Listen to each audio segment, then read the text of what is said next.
Bonjour à tous et bienvenue dans le Grand JT d'éducation. Tout de suite le sommaire.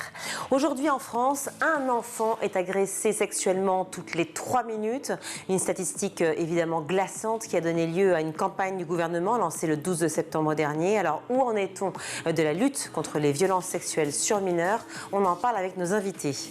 Après Miami, Stockholm ou encore Barcelone, le Paradox Museum s'installe à Paris et vous propose de repousser les limites du réel. On en parlera dans notre bon point en seconde partie d'émission. Comme chaque vendredi, c'est l'agenda du week-end avec Loïc Landreau. Au menu aujourd'hui, des trolls au cinéma, de l'architecture et Harry Potter.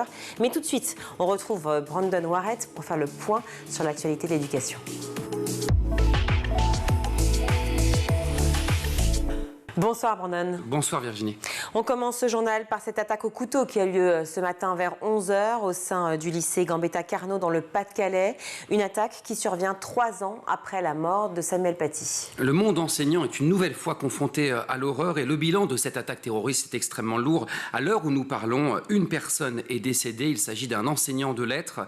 2 autres personnes ont été grièvement blessées dans l'attaque.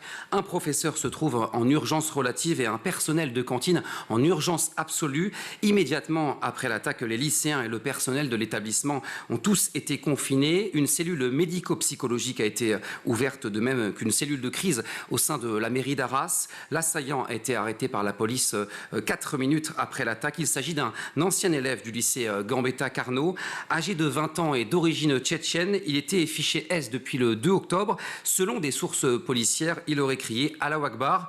Il avait été contrôlé hier soir et il était connu des renseignements. À noter que le frère de l'assaillant a lui aussi été interpellé à proximité d'un autre lycée d'Arras. Très rapidement, le parquet national antiterroriste s'est saisi de l'enquête. En milieu d'après-midi, le président de la République, Emmanuel Macron, s'est rendu sur place, accompagné de Gérald Darmanin et de Gabriel Attal. Il a indiqué dans son discours face aux journalistes, l'enseignant tué a sûrement sauvé beaucoup de vies. Nous faisons bloc et nous restons debout, a-t-il indiqué un peu plus loin. Il a également informé les journalistes que l'établissement rouvrirait ses portes dès demain pour les professeurs et les élèves qui le souhaitent. Gabriel Attal, un peu plus tôt, a indiqué demander de renforcer sans délai la sécurité des établissements scolaires. La classe politique a également rapidement réagi à l'unanimité. Elle a affiché son émotion sur les réseaux sociaux. Cet après-midi, en hommage aux victimes, 1 minute de silence a été observée par les députés au sein de l'Assemblée nationale. Nous parlerons de cette affaire évidemment dans les prochaines heures, les prochains jours sur School TV. Le président qui avait déjà pris la parole hier soir depuis l'Élysée pour tenter de rassembler. Dans son allocution, le président de la République a invité tout un chacun à éviter les amalgames avec une pensée pour les Français juifs, mais aussi les Français musulmans qu'il s'engage à protéger. Je sais, je le disais, la peur de nos compatriotes de confession juive, que cette résurgence là-bas de la violence antisémite soit le prétexte ici de paroles, d'injures, d'actes qui les viseraient. Et je mesure aussi l'inquiétude de nos compatriotes de confession musulmane que les amalgames l'emportent sur la raison. Nous combattons et combattrons toujours pour que nul sur notre sol n'ait peur. Ne menons pas chez nous des aventures idéologiques par imitation, par projection. Dans ce moment que nous vivons, mes chers compatriotes, nous devons condamner le terrorisme et défendre nos valeurs de fraternité et de laïcité. Et dans ce climat de tension et dans le cadre des conditions de travail des enseignants, eh bien on apprend qu'une centaine d'agents n'ont toujours pas reçu leur salaire de septembre et ça se passe dans le Val d'Oise.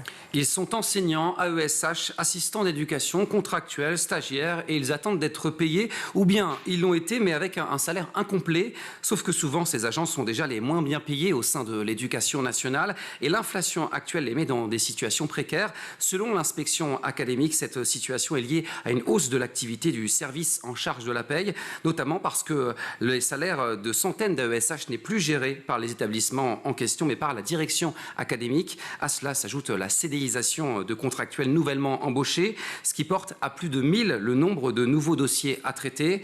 Un argument qui ne convainc pas les agents, comme cet assistant d'éducation qui témoigne à nos confrères du Parisien de voir déjà 300 € d'agio à la banque, en plus du non-paiement de certaines factures.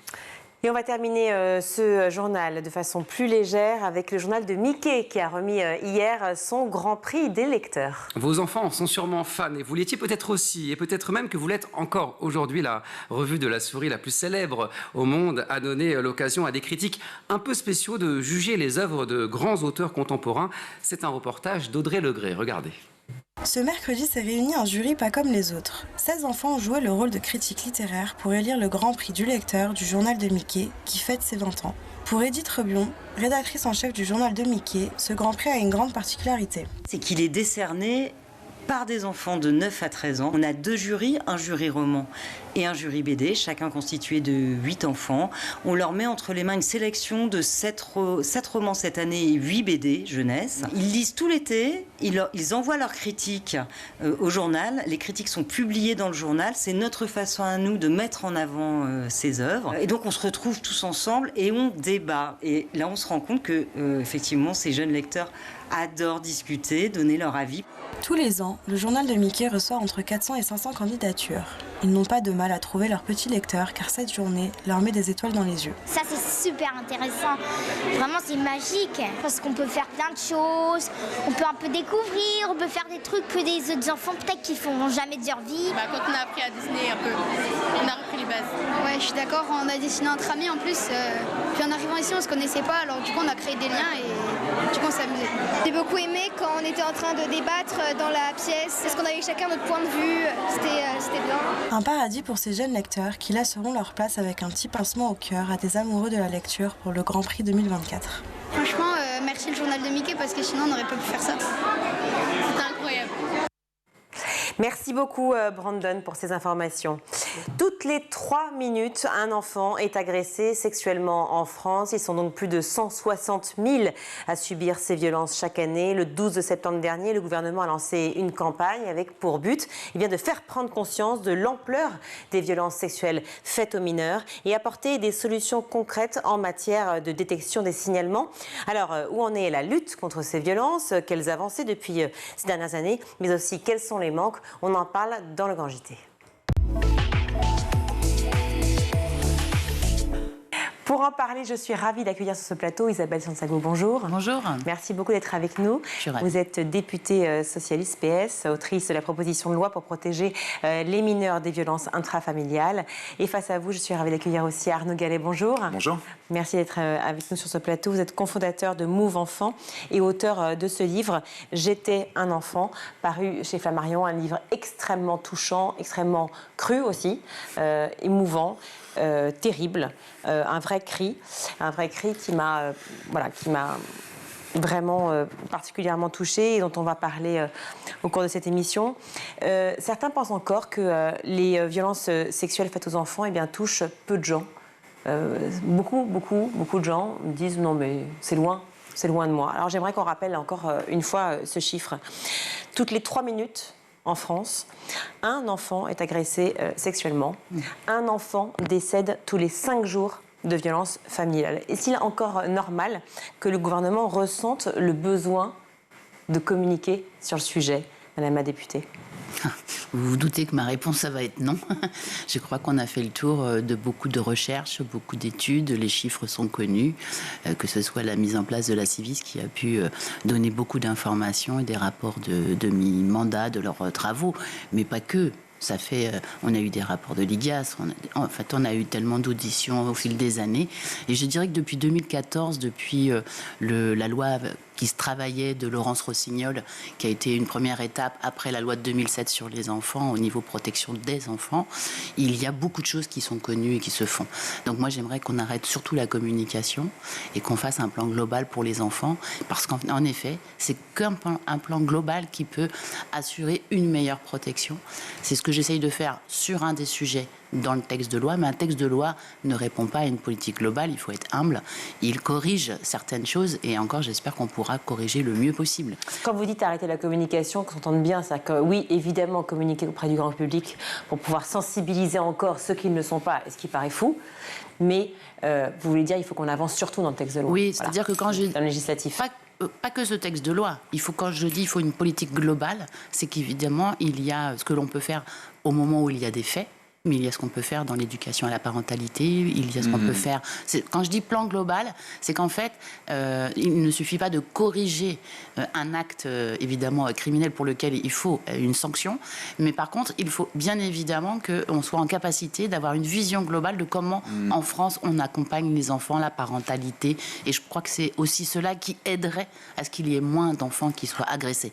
Un mot, Arnaud Galénier. Oui, je rejoins tout à fait ce que dit Isabelle Santiago. Je dirais même un peu plus loin, si j'ose dire. C'est-à-dire que si les victimes comme moi, comme d'autres, prennent la parole, c'est pas en fait pour qu'on soit hyper empathique avec nous, pour dire vous êtes super courageux, c'est génial. Alors c'est sympa de nous le dire. Bon, après, c'est vrai que ça fait un petit moment, d'une certaine manière, qu'on nous avait pas, il n'y a pas eu d'empathie vis-à-vis de nous. Mais en fait, le message, c'est pas celui-là en réalité. Le message, c'est de se dire il est temps d'agir.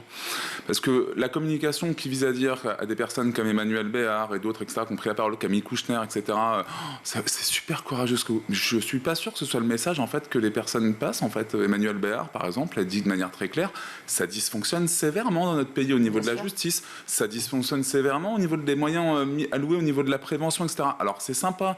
Et ce que je dis aussi, et c'est là-dessus que je suis entièrement d'accord, c'est que cette communication qui vise à dire je vous ai compris, mais finalement absolument rien compris au message qui est passé, au bout d'un moment il y en a marre. C'est-à-dire que le problème de ça, c'est pas tant pour nous, encore une fois, c'est que ce sont des enfants en danger. Le message de victimes comme moi, qui prennent ce risque-là de prendre la parole, c'est pour qu'on aille chercher les 160 000 enfants chaque année qui sont victimes de violences sexuelles, c'est qu'on aille chercher aussi les enfants, comme vous l'avez dit, qui meurent sous les coups de leurs parents, un parent tous les 4 jours, etc., tous les 5 jours, pardon, etc.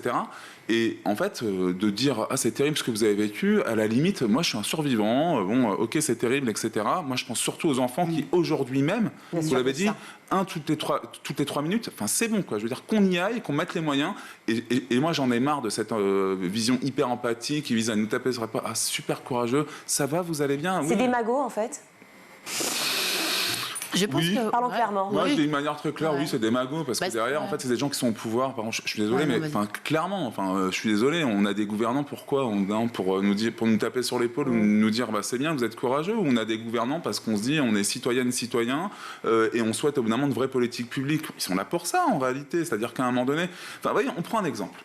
Le spot, c'est la seule recommandation qui est reprise par le gouvernement de la Civise. Alors, ils vont nous dire, ouais, on a coché une case. D'accord, ils cochent cette case-là. Sauf que derrière, si vous ne mettez pas les moyens pour le recueil de la parole des enfants, si vous ne mettez pas les moyens sur l'accompagnement, effectivement, et le soutien au niveau des parents, parce qu'il y a des dommages, entre guillemets, collatéraux. C'est-à-dire qu'au bout d'un moment, on sait bien qu'il y a c'est systémique, c'est ce que tout le monde dit depuis longtemps. Limite, on n'a pas besoin de la Civise pour ça, donc la commission par indépendante sur l'inceste et les violences sexuelles faites aux enfants.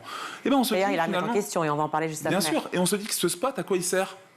Bah c'est sympa, ok, on le voit, machin. C'est dangereux même un spot. Ben oui, c'est-à-dire moi je trouve ça très dangereux un spot. Pourquoi vous trouvez ça dangereux ? En fait, un spot publicitaire aussi bien fait d'ailleurs, qui interpelle quand on regarde le spot, on est interpellé. Si on est concerné, il faut que la parole puisse se libérer.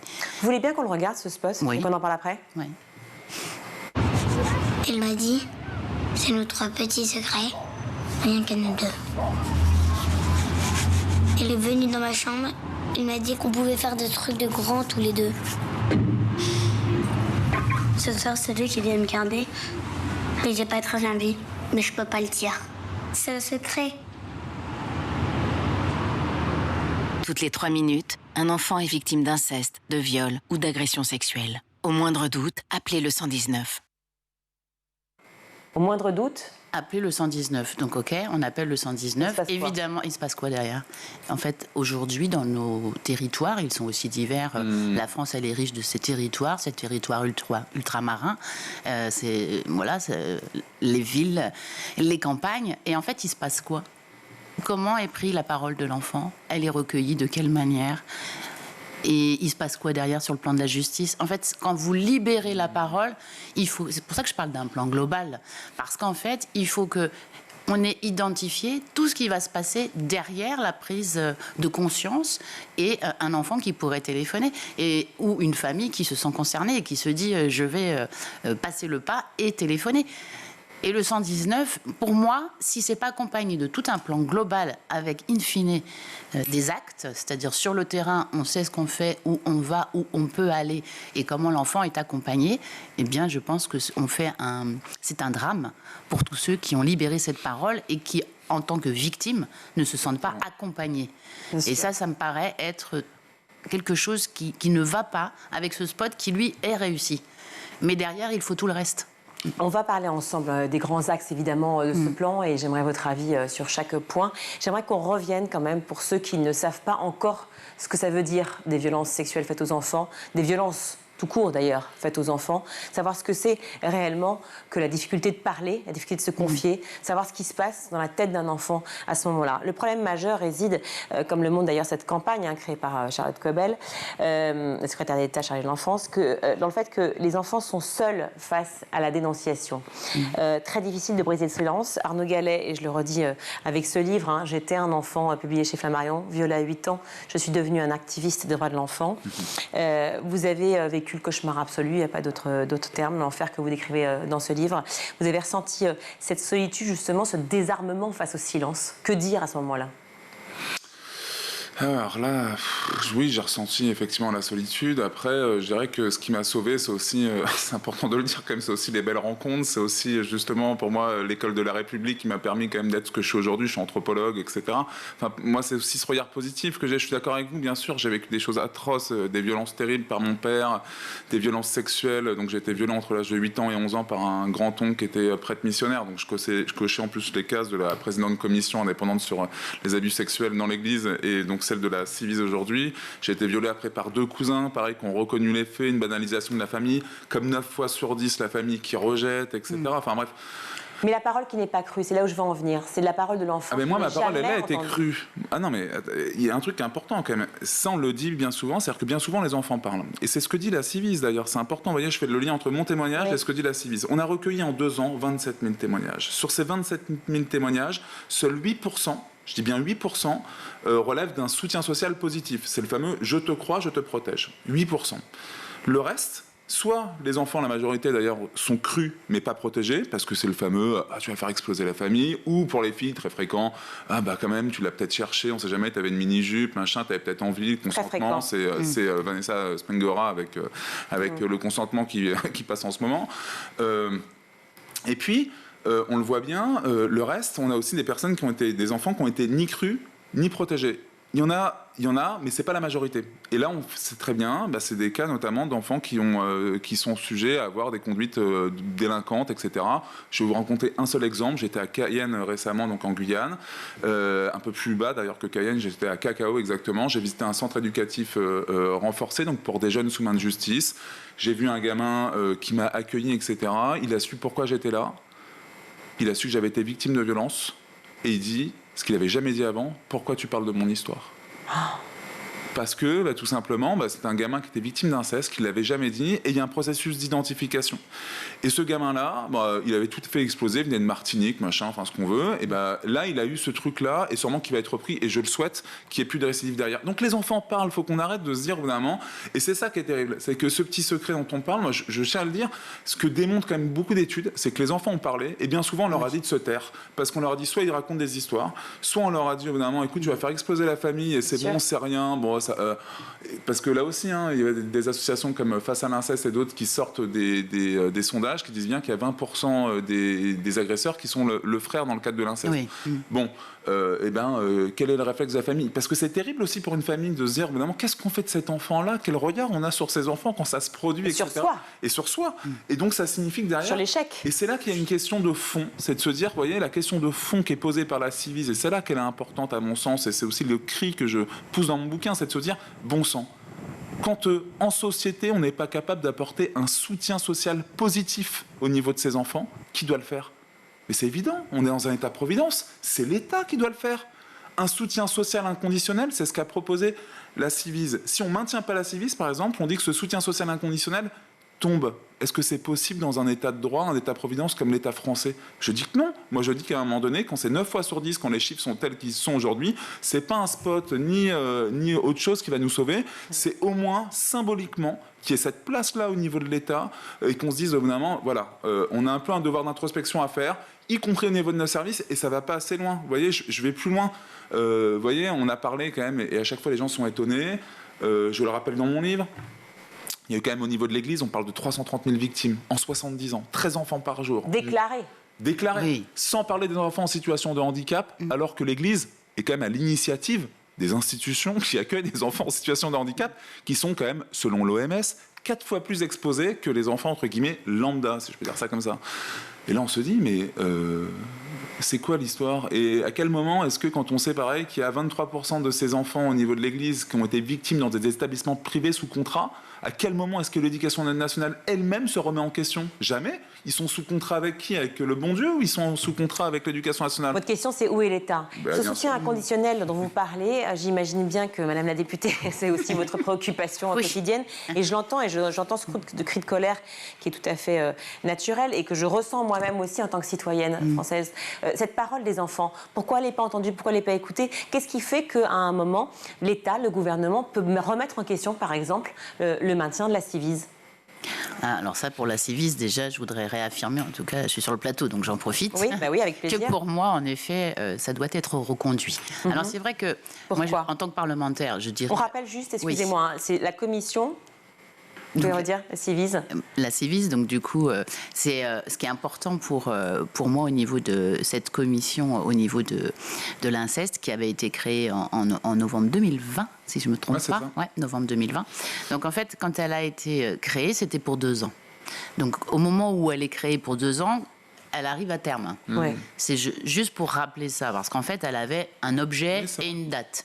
Donc la date de fin, moi, en soi, elle ne me choque pas. Par contre, ce qui me choque, c'est qu'elle ne soit pas poursuivie pour suivre le plan global, justement, des préconisations pour lequel elle a été mandatée. À un moment donné, vous avez une mission, ça a été le cas de la Ciivise, donc du coup, dans cette mission, ils ont recueilli la parole de nombreuses personnes, ils ont fait des préconisations. Aujourd'hui, c'est à eux, et en toute confiance, que ce soit poursuivi durant un temps qui doit être, à mon avis, indéfini, en tout cas sans date limite, pour mettre en place, poursuivre, continuer à accueillir la parole, mais aussi vérifier la mise en place des mesures qu'ils ont proposées. Il me semble que ça peut être la manière dont la Ciivise pourrait se poursuivre. Mais avec quel argent, quel budget? Est-ce que c'est pas aussi une histoire financière? Je rappelle juste, pardon, pour ceux qui nous regardent, donc la commission, la Ciivise, c'est bien la commission indépendante sur l'inceste et les violences sexuelles faites aux enfants. Je ne vous l'ai pas rappelé, on dit toujours la Ciivise. C'est important. Non, mais vous savez, si on regarde ce qui se passe à côté, là en Allemagne. En Allemagne, il y avait cette commission indépendante, ils l'ont rattachée, évidemment, elle est bien indépendante, et ils ont donné les moyens pour pouvoir agir, justement, en se disant c'est plus possible, on a aussi une responsabilité systémique, il faut qu'on puisse agir, et donc ils l'ont mis durablement, en fait, dans un corps d'État. Enfin, je veux dire, pourquoi les Allemands le font et pourquoi pas nous? Les Belges viennent d'annoncer qu'il y a une commission, pas parlementaire, d'enquête, qui va être ouverte, justement, pour les crimes sexuels aussi dans l'Église, et pour aller beaucoup plus loin, et pour interroger aussi la responsabilité d'une certaine manière de l'État. Enfin, je veux dire, pourquoi les autres le font quelque part en s'inspirant, pour le dire comme ça, parce qu'on aime bien se valoriser, on est en France, on aime bien, c'est sympa, en s'inspirant un peu de ce qu'on a fait, la commission indépendante sur les abus sexuels dans l'Église, la Ciivise, etc. Et pourquoi est-ce que nous, on ne serait pas capable, à un moment donné, au regard quand même des chiffres qui sont plus qu'alarmants quand même, de se dire à un moment donné... Mais c'est parce qu'en fait, ils ne savent pas lui trouver, en tout cas, je pense, je ne cherche pas à donner d'excuses, c'est pour ça que moi, à chaque fois, je réaffirme mon soutien à la Ciivise et le fait que ça poursuive, que les travaux se poursuivent. C'est justement qu'à un moment donné, très globalement, il y a une date de fin. Et ils ne savent pas se projeter en se disant mais il faut poursuivre justement pour, ne pas avoir date de fin sur cette date qui avait été initialement prévue. Et ensuite, dire surtout que maintenant, au regard de ce qui a été proposé et porté par la Ciivise, que ce soit la mise en place du plan. Mais est-ce que la proposition finalement d'existence de la Ciivise n'est pas elle-même viciée dans la mesure où, si mes chiffres sont bons, elle est dotée d'un budget de 4 millions d'euros sur 2 ans. D'accord ? On estime le coût des violences sexuelles faites aux enfants à 9,7 milliards d'euros.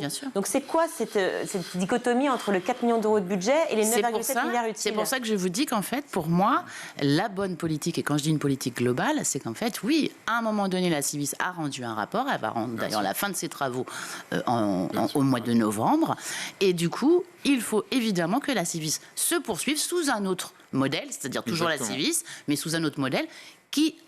Au regard de ce qu'ils nous ont dit et de ce qu'ils ont pu intervenir sur de nombreux sujets, qu'ils puissent être en capacité de maintenant mettre en place une politique globale. Et je crois que dans les États, il y a plusieurs... Moi, je me déplace souvent au Québec, et je trouve que la méthode anglo-saxonne, qui est... assez intéressante parce que les Américains le font, les Nord-Canadiens le font, c'est qu'eux, ils évaluent ce qu'a fait la Civis. Très rarement, nos sociétés évaluent le coût de ne pas prendre en charge des politiques globales.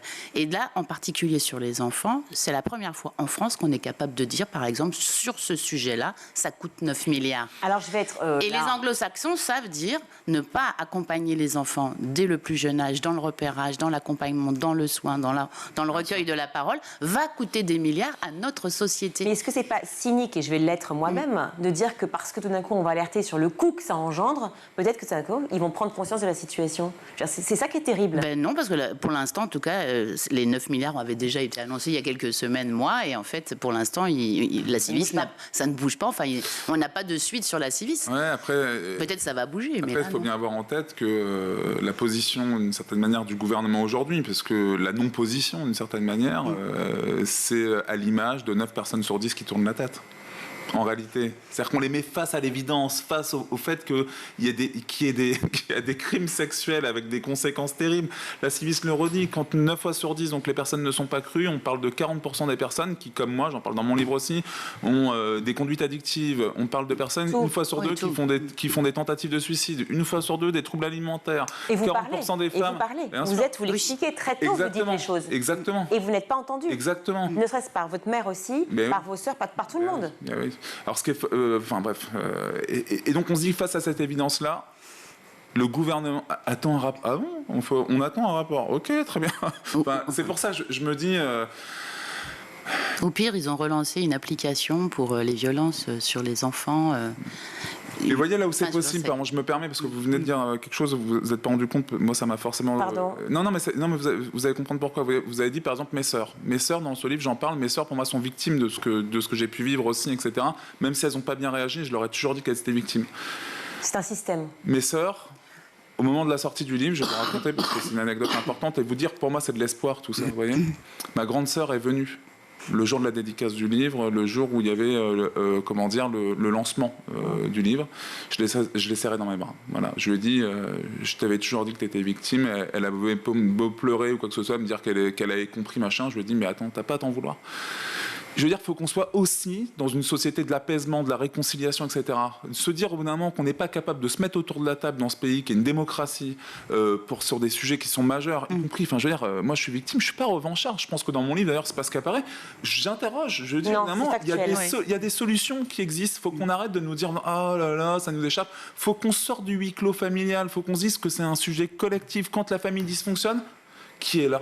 Qui a été là pour moi, bon sang, parce que après j'ai sûrement eu ma propre résilience, apparemment tout petit, c'est ce que disent quand même les psys, etc. Mais quand même, je me dis qui a été. Mais moi, l'État, je dois tout à l'État. Je comprends pas ce déni en fait, et je vais même plus loin, cette culture de la peur, parce que c'est une culture de la peur. Vous voyez, j'ai mis en place une caravane de lutte contre les violences sexuelles faites aux enfants.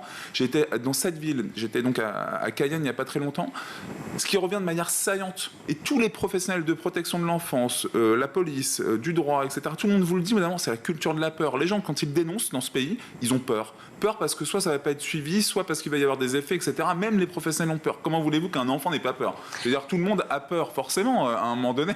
Évidemment, c'est pas possible. Évidemment, ça se transmet. C'est la culture de la peur de manière générale, c'est le fait de ne pas être cru, de ne pas être entendu. Mais c'est aussi, et il faut le rappeler quand même, ce qu'est l'histoire proprement dite d'un enfant. C'est-à-dire qu'un enfant se retrouve dans une situation où, évidemment, quand il parle, il ne sait même pas en fait, si ce qu'il vit est normal ou pas. Bien sûr. Et en fait, c'est là aussi le cœur du problème. Et c'est pour ça que je parlais d'une politique globale de repérage, mais surtout d'éducation à la parentalité. Et du coup, il est essentiel qu'en fait, toutes ces questions autour de l'enfant doivent être prises dans une vision qui est très très globale de la petite enfance.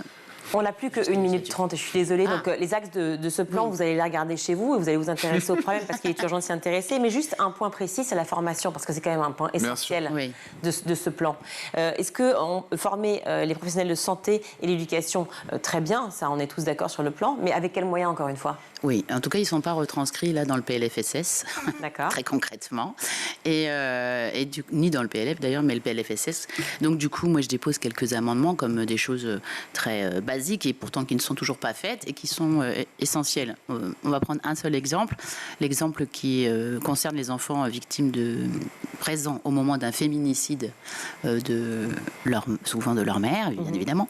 Et il se trouve que la prise en charge de ces enfants-là sur le plan psychologique n'a jamais été prise en charge par la sécurité sociale. Donc souvent, le grand-parent, qui du côté maternel, qui élève des enfants dans évidemment un psychotrauma dont personne ne niera évidemment les faits, eh bien je dépose un amendement pour qu'il soit à 100% pris en charge dans la consultation jusqu'à la majorité. Mais tout ça n'existe pas en fait. Donc il faut prendre l'ensemble des problématiques avec à chaque fois des idées toujours en centrant sur l'enfant. Et je pense qu'avec ça, on a capacité à faire bouger les lignes. Vous dire qu'il sera pris, l'amendement, j'en suis pas certaine. Je sais qu'on doit rendre l'antenne. Juste encore un chiffre. 3% des plaintes pour viol sur mineurs aboutissent à la condamnation mise en cause. Ça a été le cas d'ailleurs du prêtre qui vous a violé, agressé.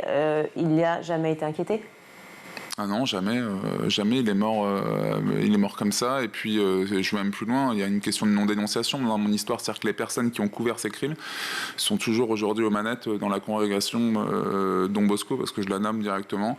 Et la congrégation Don Bosco reçoit des financements publics pour accueillir des enfants, des mineurs non accompagnés, qui sont un tout petit peu vulnérables au regard du fait qu'ils sont seuls en France, et pour accueillir également des enfants en situation de handicap, qui là encore, je le rappelle, sont quand même un tout petit peu plus exposés quand même que tous les enfants. Enfin, je veux dire, c'est ça mon sujet aussi aujourd'hui, c'est de me dire, ok, il y a la question de mon agresseur, des agresseurs, etc., mais il y a une dimension systémique. Ne pas dénoncer, c'est un délit. Et pourquoi est-ce qu'en France, on tourne aussi la tête par rapport à ce délit ? Il y a très peu de condamnations par rapport à ça. Il faut qu'on arrête. La parole libérée, qui était l'inaction lyonnaise contre le cardinal Barbarin notamment, etc., c'était ça le sujet. C'était pas tant la parole libérée. En réalité, la parole s'est libérée pour dénoncer la non-dénonciation.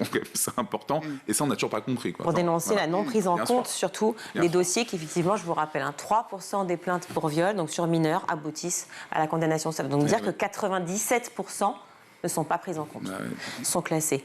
Merci à vous deux mille fois d'avoir été sur ce plateau. Isabelle Santiago, je rappelle que vous êtes donc députée PS et autrice de la proposition de loi pour protéger les mineurs des violences intrafamiliales. Et Arnaud Gallet, je rappelle donc le titre de votre livre que vous avez donc écrit avec Michel Delaporte, J'étais un enfant, chez Flammarion, évidemment. Très beau livre que je vous conseille. Je vous demande de lire. Merci à vous. Merci beaucoup. À vous. On marque une courte pause, on se retrouve.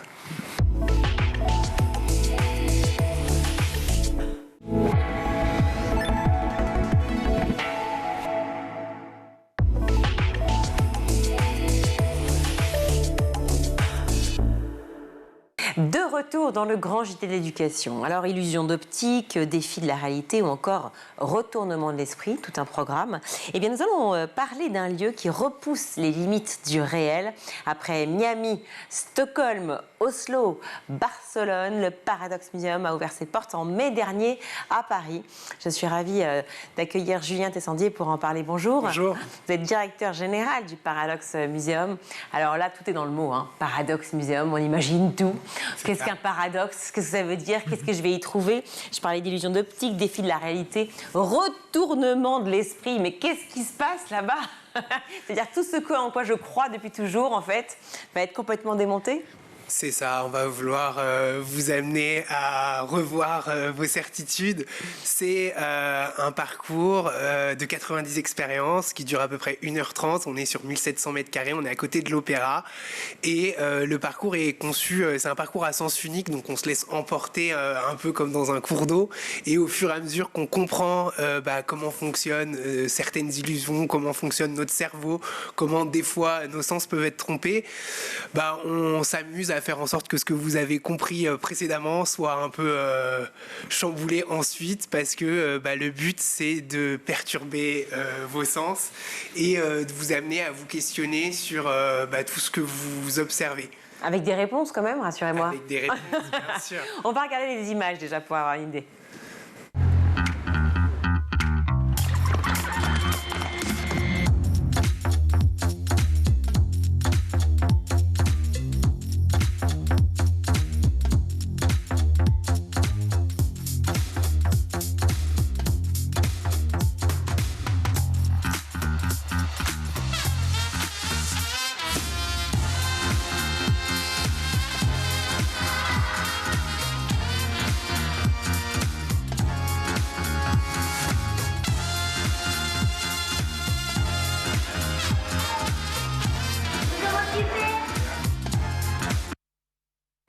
Alors on le voit, une expérience complètement immersive où on devient donc acteur finalement de cette... comment dire, ce retournement de l'esprit, j'aime beaucoup l'expression. C'est ça. Et donc, oui, on est acteur, on participe. Je pense que ce qui est génial, c'est un peu comme on pourrait dire, on envoie nos enfants des fois en séjour linguistique à Londres ou ailleurs pour leur apprendre à parler l'anglais. Et c'est pas ça qui va leur apprendre l'anglais.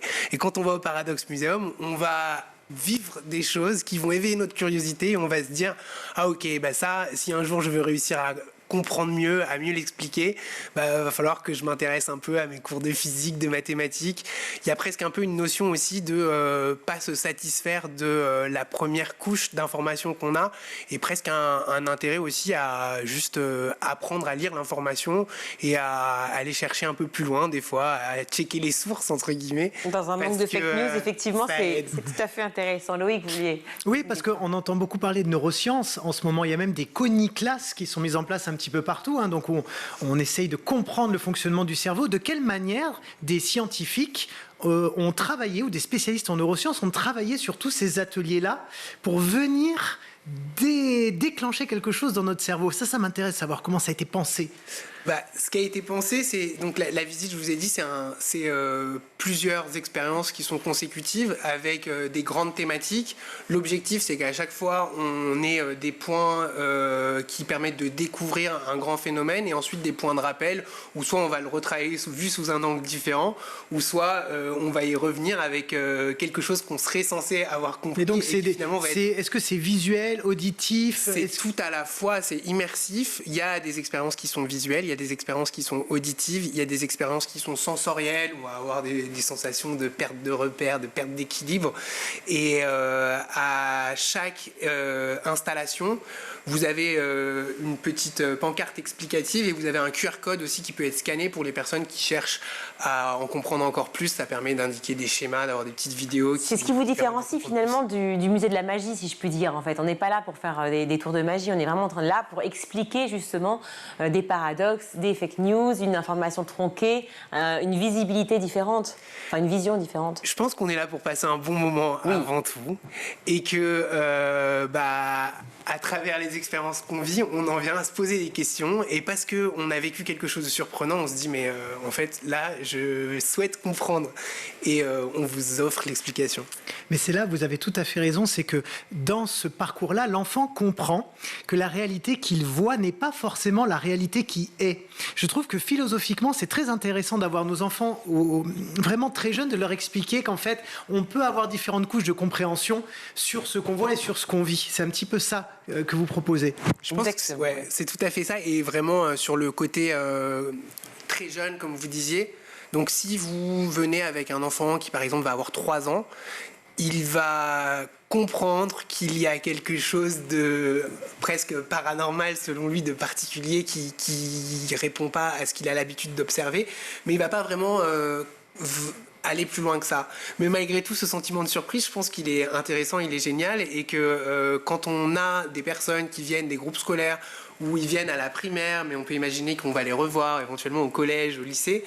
Je pense qu'il y a ce côté hyper intéressant aussi de se dire que la personne qu'on est en train de devenir ou qu'on est devenu a été soumise à des situations et qu'elle ne les perçoit pas pareil en fonction de tout le patrimoine culturel qu'elle a pu obtenir au fur et à mesure de son parcours. Et c'est pareil pour les parents, enfants, multigénérationnels, grands-parents, enfants. On a beaucoup de personnes qui viennent visiter en famille, et il y a ce côté génial de se dire que les enfants de 3 ans, de 6, de 12, de 15 et les parents, tout le monde passe un bon moment au même endroit, ce qui finalement arrive pas partout, parce que arrive assez rarement. Souvent il y a des gens qui font des concessions, et là en fait chacun avec son niveau de lecture. Voilà, c'est justement c'est là où j'allais en venir, c'est qu'effectivement il y a un niveau de lecture différent face souvent à une œuvre d'art, mais c'est peut-être pas facile pour un enfant de pouvoir s'identifier, ou en tout cas avoir une lecture face à un Van Gogh par exemple. Là en l'occurrence face à une expérience interactive, puisque c'est ça finalement, il va y avoir ce niveau-là. C'est ça, et puis il y a quand même vraiment toute la partie divertissement, toute la partie aussi qui est quand même très visuelle, où les gens vont se mettre en scène dans des situations complètement improbables et qui défient les lois de la gravité, et ça fait quand même des très beaux clichés, et je pense que c'est aussi quelque chose qui est cool aujourd'hui, de permettre aux gens de repartir avec des beaux souvenirs. Bien sûr. 90 expériences interactives, j'ai noté. Est-ce que vous pouvez nous parler de l'une d'entre elles précisément, ou quelque chose qu'il ne faut absolument pas rater? On a une salle renversée. Du coup, c'est une salle qui est renversée à 90 degrés. Donc avec les tables et les chaises en haut, c'est ça, au plafond? Non, c'est une cage d'escalier dans laquelle vous allez pouvoir vous mettre en scène et faire des photos absolument surprenantes, où en fait vous allez donner la sensation que vous êtes complètement en perdition, en train de tomber et que vous allez vous écraser au sol, alors que finalement... Ça ne nous est jamais arrivé un soir en train de dîner. Évidemment. Alors que finalement, vous êtes presque confortablement assis sur la rampe de l'escalier. Et c'est pareil là-dessus, on revient toujours à ce côté, on offre la possibilité aux gens de se mettre dans des situations improbables, tout en leur donnant un peu des éléments de contexte qui font qu'on comprend comment c'est arrivé. Le Paradox Museum, qui se trouve donc près de la place de l'Opéra à Paris, Courrézy. Dès demain, hein, c'est ouvert. Dès demain, voilà. C'est ouvert aujourd'hui aussi.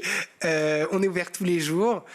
Beaucoup de gens nous posent la question si on est là, pour combien de temps on est là. On est arrivé, on a fait 2 ans de travaux, on est là pour quelques années. Pour quelques années, c'est ça. Faut rentabiliser. Et puis ça va, Miami, Stockholm, Oslo, Barcelone, ça va. Il s'est passé énormément de choses entre-temps, c'est pas un jour. Il y a eu Las Vegas qui a ouvert, il y a eu New Jersey. Pas tout citer. J'avoue. Merci beaucoup en tout cas d'avoir été avec nous, Julien Tessandier. Et puis bravo pour le Paradox Museum qui se trouve donc à Paris, près de la place de l'Opéra. C'est à vous, Loïc, pour votre chronique justement des sorties du week-end, dont le Paradox Museum.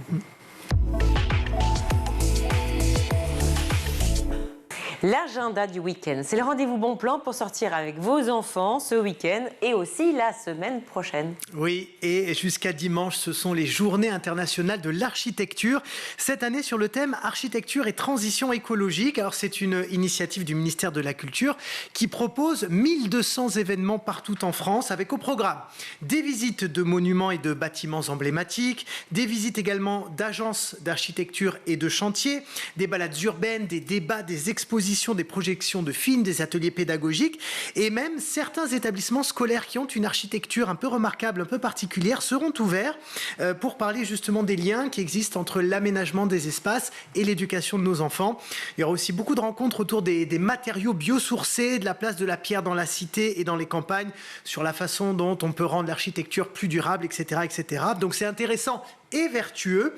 Tous les événements près de chez vous, c'est sur journée EES architecture.culture.gouv.fr. Et puisque vous nous parlez d'architecture, Loïc, vous nous recommandez cette expérience autour de Gaudi. Gaudi, si, signor. Que si, Gaudi, l'homme qui a imaginé et commencé à bâtir la Sagrada Familia à Barcelone, mais qui est aussi l'architecte du Parc Güell, de la Casa Milà, entre autres. Alors là, c'est une exposition multimédia immersive qui est proposée en alternance avec celle sur Dali. Les 2 maîtres espagnols sont contemporains l'un de l'autre. Et d'ailleurs, Dali défendait beaucoup Gaudi quand on le critiquait sur son style fantasque et onirique. On comprend pourquoi Dali le défendait là-dessus, lui-même ayant un style un peu particulier. Regardez d'ailleurs la bande-annonce consacrée spécifiquement aux spécialistes du surréalisme pictural.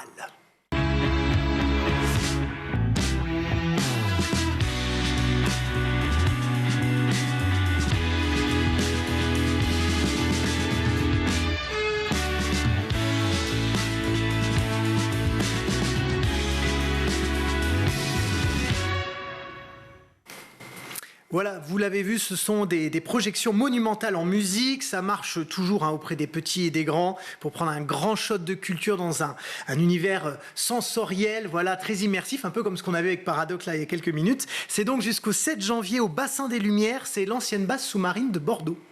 Avis aux magiciens en herbe. Il ne vous reste plus que 2 jours pour découvrir l'exposition Harry Potter. Eh oui, ça s'arrête dimanche. Là, c'est à Paris, porte de Versailles. Vous serez plongé dans l'univers d'Harry Potter avec des décors, des costumes et des objets du film. Il y a la chaise géante d'Hagrid, la chambre de Harry dans le placard sous l'escalier, un mini terrain de Quidditch, des vidéos sur les coulisses de tournage, etc. Et c'est une expérience qui est totalement immersive aussi, puisque en entrant, on vous donne une sorte de petite montre que vous pourrez scanner en fait à différents endroits, et ça va activer des jeux, des animations. Vous pouvez même faire les mouvements des formules magiques comme ça avec votre main. Rendez-vous sur harrypotter-exposition.fr. Et comme d'habitude, on termine avec le film à ne pas manquer dans les salles ce mercredi. Oui, ça y est, l'automne arrive, donc on a plein de films pour les enfants, c'est super. Et là, c'est les Trolls 3, le retour de ces petites créatures qui adorent chanter et danser. Et dans ce 3e épisode, eh bien, on découvre un peu plus le passé de Branch, notamment qu'il a fait partie d'un boys band avec ses 4 frères, boys band très célèbre. Mais voilà, le groupe s'est séparé quand il était tout petit, et tout ça remonte à la surface quand son frère aîné justement, Floyd, est enlevé par des méchants qui en veulent à son talent musical. Nos 2 héros, donc Branch et sa chérie Poppy, vont aller sauver son frère pour reformer le groupe. Regardez. Ivana! On est juste venu chercher notre frère. Oh my god. Salut! Moi, c'est Viva. C'est tellement fantasmabuleux de pouvoir enfin rencontrer d'autres trolls. Je rêve ou tu m'as fait une tresse? Je t'en prie, t'es trop canon. J'adore. Es-tu la fille de King Peppy? Ouais. Poppy, je suis ta sœur. Ma quoi? Wow. Et moi, je suis le seul à pas avoir de frère ou de sœur mystère. C'est une 2e chance pour toi et tes frères, Branch. Peut-être plus échancrée la couche. Si elle était plus échancrée, elle me remonterait derrière les oreilles. Je sais que tu penses que c'est dangereux et peut-être que tu as raison, mais ça vaut le coup. Je ne sais pas si vous avez l'oreille, mais vous avez peut-être reconnu les voix de Matt Pokora, Vita, VG Dream et Amel Bent, entre autres. Voilà, c'est toujours aussi agréable de regarder ce type de film parce qu'ils reprennent des grandes chansons de la pop un petit peu remasterisées. C'est super feel good. Voilà, encore une fois, moi je suis super client et ça sort mercredi dans toutes les salles de France et de Navarre. Merci beaucoup, merci Loïc. On va retrouver tout de suite Malika Ménard dans Souvenir d'écolier. Et cette semaine, elle reçoit le vidéaste et historien Yann Toucourt. Si tu es d'accord, on va passer sur la toute dernière partie de l'émission, celle qui s'intéresse vraiment à l'école, celle d'aujourd'hui, celle de demain. Donc toi, tu es prof. Ouais. Donc tu as forcément une vision très précise de ce qu'est l'école aujourd'hui. Comment tu la juges, l'école aujourd'hui? Je suis surtout soumis, je suis désolé, je vais un peu casser l'ambiance, mais je suis surtout soumis à l'article 1 de la loi sur l'école, dite de l'école de la confiance. Et je ne sais pas quelle marge de manœuvre j'ai pour m'exprimer. Bon, pour faire simple, il y a des leviers d'amélioration. Je crois qu'il faut surtout qu'on arrive à tous collectivement remettre les enseignants sur le piédestal dont ils ont été descendus depuis 30, 40, 50 ans, parce que ça participe aussi. Et comment on fait ça? Comment on fait ça? On essaie d'enrayer l'appauvrissement continu de la profession, dont le pouvoir d'achat, et ce sont les chiffres même d'ailleurs de l'OCDE, c'est effondré, c'est pratiquement 30% de pouvoir d'achat perdu depuis 1980 pour cette profession. L'école de demain, dans le futur, tu la vois comment? Une école qui accorderait aussi aux enseignants davantage de marge de manœuvre et davantage de confiance. Moi, je crois qu'une belle école, ça serait une école qui serait en bonne partie pensée par les enseignants. On a plein d'idées, on a plein de choses à mettre en œuvre, on est sur le terrain, on est au contact des élèves. Nous sommes fonctionnaires, on doit appliquer ce qu'on nous demande et c'est tout à fait normal. Mais moi, je rêverais d'une réforme des programmes, d'une réforme des écoles, quels que soient les niveaux, qui soit véritablement pensée et construite par les enseignants. Aujourd'hui, tout ça est très vertical. Toi, tu mettrais quoi dans cette réforme? Je te dis, la possibilité d'alléger des programmes déjà. Alléger les programmes. Les trucs qui sont trop denses? Je ne pourrais pas dire trop denses parce que je mettrais un jugement, donc je vais être factuel. Ils sont denses. Voilà, ils sont denses. Et si on veut véritablement les appliquer et les suivre, et c'est ce qu'on nous demande de faire, et donc on le fait, on a tendance à aller un peu vite. Parfois sur certaines notions, sur certains chapitres, ce qui peut laisser certains élèves sur le bord du chemin. Et non, je pense qu'il faudrait, oui, qu'on cadre peut-être un tout petit peu moins et qu'il y ait davantage de confiance. Là, durant cette rentrée, on a beaucoup parlé du harcèlement scolaire. Oui. Et du harcèlement qui se poursuit également à la maison maintenant avec les réseaux sociaux. Est-ce que toi, vu que tu es une personnalité influente sur les réseaux sociaux, tu sensibilises aussi tes élèves à ça? J'ai fait quelques vidéos sur le sujet, notamment il y a 2 ans, dont une je crois que c'est celle qui avait le mieux marché. Moi, j'ai été moi-même harcelé. C'est ce que tu disais. Oui. Enfin, t'es mis à l'écart. Oui, mais en fait, c'était du harcèlement. Non, vraiment, j'étais harcelé. Ouais. Non, j'avais un camarade qui était en plus un cousin, entre guillemets, qui m'en fout dans le bus, je m'en prenais plein la tronche, enfin vraiment à me foutre par terre. Enfin, c'était un peu violent. Physiquement, oui, non, c'était du harcèlement. Heureusement que j'ai pas été adolescent à l'époque des réseaux sociaux parce que je pense que ça aurait été plus que difficile à vivre. Il faut que je trouve... Là, je suis en train de commencer à y réfléchir. Il faudrait que je trouve un moyen, mais c'est un sujet très délicat. Et je crois qu'en fait, un moyen aussi, à notre échelle, c'est aussi de dire que le harcèlement, il peut toucher tout le monde et qu'on peut avoir comme ça une exposition, entre guillemets, médiatique. Et on peut aussi avoir été nous-mêmes harcelés et peut-être aussi pour aider les jeunes harcelés à se sentir un peu moins seuls. Et après, il faut surtout avoir un discours extrêmement ferme. T'as pas beaucoup partagé ton expérience finalement alors à ce sujet? Un petit peu, mais il faudrait que je le fasse plus. Et en même temps, en fait, ce qui me bloque, c'est que j'ai pas envie que les gens imaginent que je surferai sur une sorte d'actualité pour voir que j'inventerai, alors que non, tu vois, c'est du vécu. Et c'est ça, en fait, qui fait que pour l'instant, j'ai des scrupules à en parler. Mais par contre, j'essaie d'être très attentif en classe.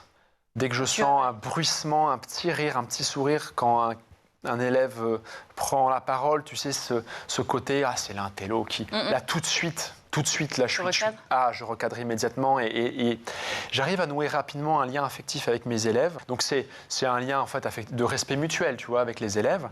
Et donc, je pense que quand je lève un peu la voix ou quand ils sentent que non, là, il y a un comportement que tu as eu et qui ne convient pas, voilà, le lien concret fait que ça suffit à ce qu'eux prennent conscience. J'ai le sentiment que, il y a un truc qui, effectivement, ne va pas. C'est déjà la fin de l'émission, Yann. J'ai beaucoup parlé. T'as beaucoup parlé. Je crois qu'on a battu des records.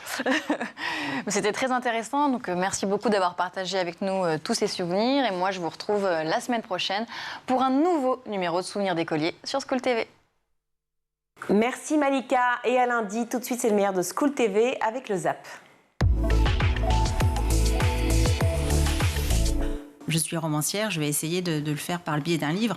Et est-ce que c'est à ce moment-là que vous tombez sur l'histoire de cette jeune Malaisienne, Davia, qui a 16 ans, qui lance, vous le reproduisez au tout début. Alors vous le reproduisez en faisant comme si c'était votre personnage qui passait, mais c'est une histoire réelle et tragiquissime. C'était exactement au même moment où j'étais en train de courir dans ma forêt en Martinique, parce qu'à l'époque j'habitais encore en Martinique, et j'entends à la radio cette information.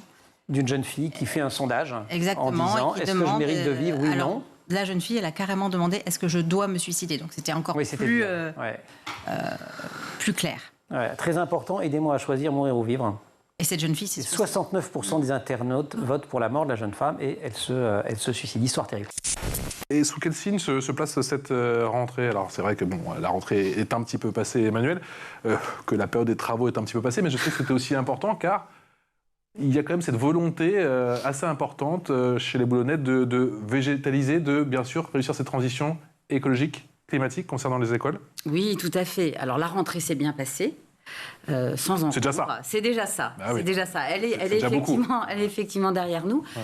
Oui, comme vous venez de le dire, pendant les vacances d'été, on a fait des travaux un peu habituels, je dirais, d'entretien de réhabilitation de nos bâtiments.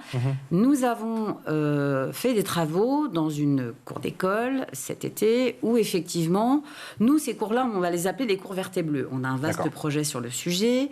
Et en fait, sur cette cour, on y a mis des zones d'ombre, on y a mis des zones calmes, des zones de jeu, des zones sportives.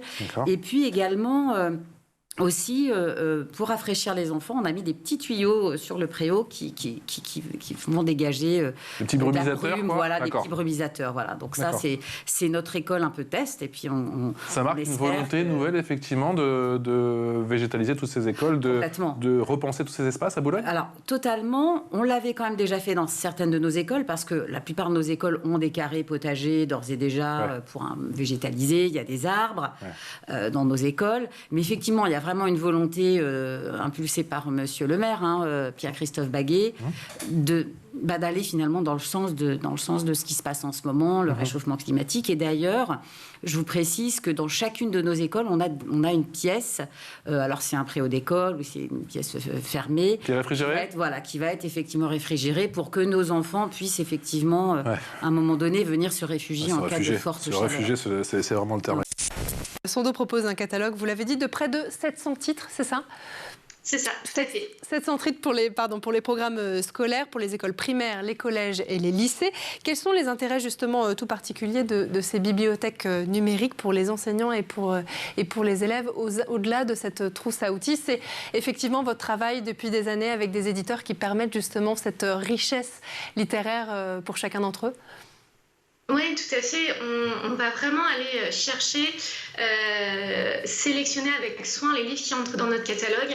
700, c'est vraiment 700 titres qu'on a choisis un à un pour correspondre vraiment au programme scolaire. Et puis ensuite, la valeur ajoutée, je crois qu'elle est aussi, tout à l'heure vous disiez, en fait, ça peut toucher plus d'élèves. Nous, on a pensé nos livres d'abord pour ces publics 10 avec des outils qui sont conçus pour eux. C'est à partir de leurs besoins qu'on innove. Mais ces outils, ils vont être, et ces bibliothèques, elles vont aussi être utiles pour d'autres élèves. Des élèves allophones, donc, dont la langue maternelle n'est pas le français, on a une collection spécifiquement pour eux.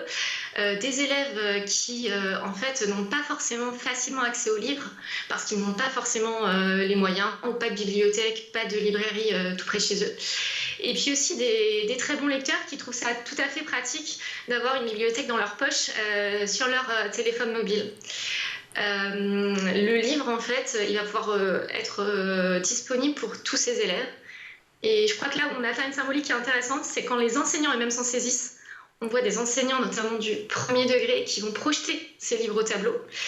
Et là, l'outil qu'on aurait pu penser être restrictif pour un élève 10 qui liserait ça un petit peu dans son coin, il va être tout à coup exposé, partagé dans une pratique qui va être collective, par exemple de commentaires d'images sur un tableau numérique interactif.